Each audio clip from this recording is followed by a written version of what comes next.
মোবাইলটা দিলাম বাপ্পির কাছে। তারপর আমি একটু ১ নাম্বার করতে বসলাম, কিন্তু বাপ্পি তাও ছাড়লো না। সে জায়গায় বাপ্পি ক্যামেরাটা ধরলো। বাপ্পির জন্য আমি একটু ঠিকমতো ১ করতে পারলাম না। হ্যালো এভরিওয়ান, কেমন আছেন? আশা করি সকলে অনেক অনেক ভালো আছেন। তো আজকে বিকেলে আমরা বের হলাম ভাই ব্রাদার নিয়ে একটু ঘুরতে। তো হাঁটতে হাঁটতে চলে আসলাম আমাদের একটা মসজিদ আছে, ওই মসজিদের সামনে। আমরা মসজিদের সামনে দিয়ে এখন যাইতেছি।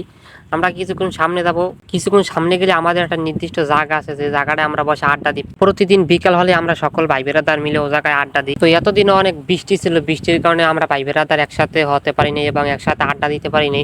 তো আজকে বিকেলে বৃষ্টি নেই, সেই জন্য আমরা ভাই ব্রাদার মিলে আবার আড্ডা দেওয়ার জন্য প্রস্তুত হলাম। তো আমরা যে জায়গায় ভাই ব্রাদার মিলে আড্ডা দিই, অবশেষে সেই জায়গায় পৌঁছে গেলাম।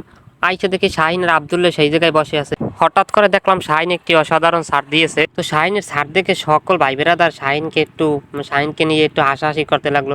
আমরা এভাবেই ভাই ব্রাদার গুলো একলগে হইলে অনেক হাসাহাসি করি এবং অনেক মজা করে থাকি। আমাদের ভাই ব্রাদার গুলো এভাবেই, আমরা সকল ভাই ব্রাদার গুলো একসাথে চলাফেরা করি এবং একসাথে সবসময় থাকি। শাহিনের চুলের কাটিং দেখে বাপ্পি এবং রাত শাহিনের সাথে সেলফি তুলতে লাগলো। তো সেলফি টেলফি তোলার পর আমরা এখন ৩ জনে একটু সামনের দিকে হেঁটে যাব। আমার মোবাইলটা দিলাম বাপ্পির কাছে।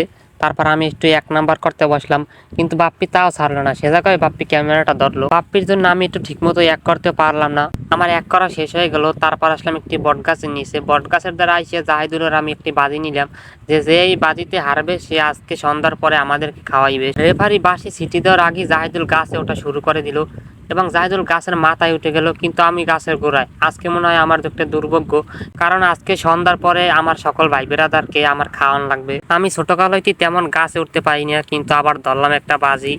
তো আজকে খাইলাম একটা বাস। তো যেভাবেই হোক এই বাজিটাকে কাটাকাটি করতে হবে, কারণ আমার কাছে কোনো টাকা নাই, ওদেরকে আমি খাওয়াবো কিভাবে। এখন আবার গাছ থেকে নামার একটি বাজি ধরলাম। যদি আমি আগে নামতে পারি তাহলে বাজি কাটাকাটি, আর যদি আমি আগে না নামতে পারি তাহলে আমার আবার ডাবল খাওয়ান দিতে হবে।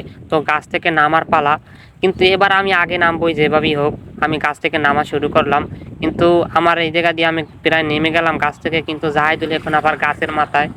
তো আমি নেমে এসে রাস্তার পাশে একটু দাঁড়ালাম। এখন পর্যন্ত জাহিদুল গাছের মাথা থেকে নামতে পারে নাই।